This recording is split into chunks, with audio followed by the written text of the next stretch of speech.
Okay, I can't believe I'm saying this, but this season actually has some pretty good isekai. So I decided I would be ranking all of them from best to worst.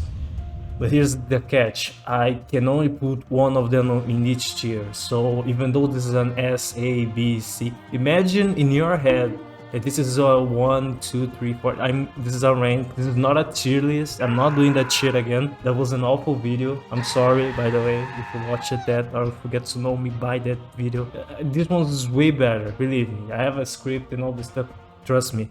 Starting off with The Devil is a Part-Timer, or also known as Hataraku Mao-sama. I'm not a fan of this show, but I understand why people like it. There is so much here. The protagonist is working in a relatable job to most people when living a simple life. Instead of a large scale of some plot where he needs to save the world or get revenge or whatever, the change from the great fantasy to a simple lifestyle we're all familiar to a certain degree is what caught our attention. However, sometimes due to his status as the Demon Lord, he has to deal with outer world problems to keep his grounded life normal. The more you watch, the more you get that this anime has some great details, from gestures from the characters to the way they judge habits and cultures of humanity with these alien creatures. It reminds me of some extent to Kobayashi-san no Dragon Maid. What really bothered me in this series is how miserable it is. Characters talk about the most mundane things that shouldn't be a problem. There is so much dialogue for simple stuff that doesn't matter. This also happened in the first season, if I remember.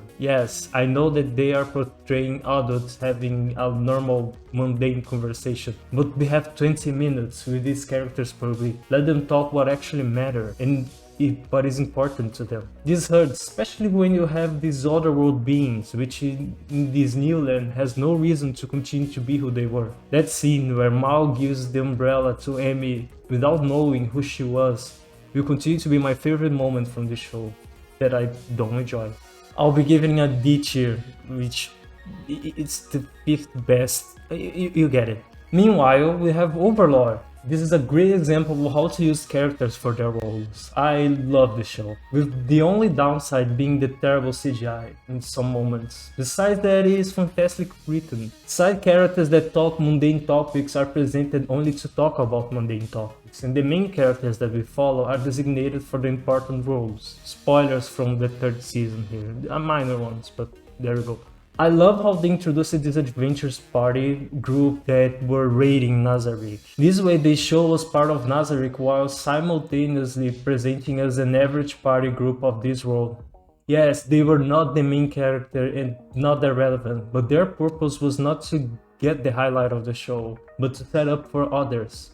Every small part is relevant for the whole. Fantastic isekai, but it's still not the best from this season. I'll give it a A tier. Isekai Meikyuu is a good show, with a solid main character, except for the silly hair parts, you know. I love the art and the ecchi is top tier. Can be too much, but that is what you expect from a studio that brought you this. Overall, the anime has some solid combat moments and seems like a fine isekai, but I find it bad for a reason. I might do a video of why I hate RPG menus in fantasy, but since this isn't the video, I can say that this anime relies too much on them. A lot of things expect you to play RPGs or to be a gamer to get it. Yes, a lot of weebs are also gamers, but it isn't every case, and besides that, this is lazy writing.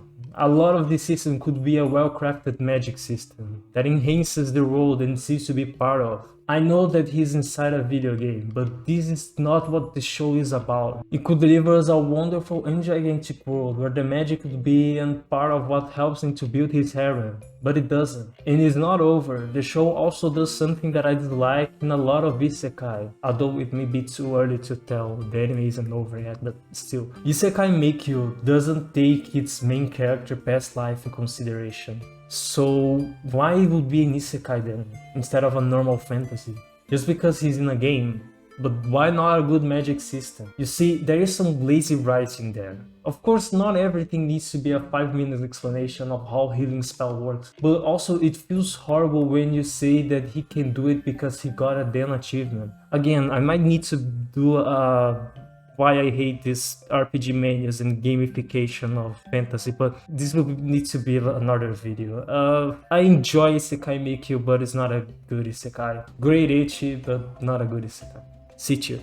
Tensei Kenja no Isekai Life. I'll just find my Isekai Life and Strongest Sage of the world. You know it. I'll just copy paste my summer review here. My opinion is still the same. Okay, now SSS Isekai, which is our third iteration of Slime King Isekai, not a sequel to SSS Gridman or Dynamite Xenon. The title means shitty slime summoner stage Isekai. Okay, it's not horrible. Designs are funny and cute. There is a sexy dryad and the summoner combat seems cool because it has to micromanage his creatures. However, there is not much thought going into it. The main character is OP and so problems with being OP. There is RPG menus which I grow to hate the more I see it, and the fights are not interesting. It's just him resolving everything with his powers. That's it. If you are Isekai trash, this anime is for you. I'll be watching it. Be back. Can't wait for that till next week. Oh yeah, I'm giving this one an E tier.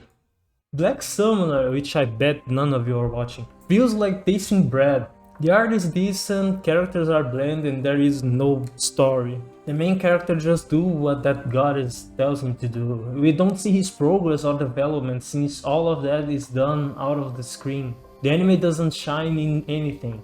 If you like OP main characters and generic scenarios, I would say that Slime is better than this one, since it also a summoner isekai. So the last boss goes to this masterpiece right here, F tier.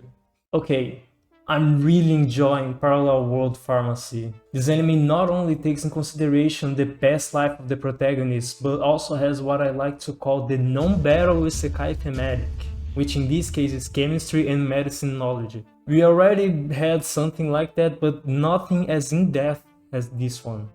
My complaints are that the characters' names are stupid and it's terrifying that he reincarnated as a person that already existed. I mean, Pharma was a boy from that family and now he's dead. Yakutani is just pretending to be him. This is weird, especially since everyone liked Pharma and he didn't seem to have done nothing bad, and even if he did, Yakutani Kanji shouldn't be lying to everyone like that, especially Charlotte, but that's my take on it. Even if with that, I'll give it a B tier. It's a great thematic and a good isekai. Which leaves us to Isekai Ojisan.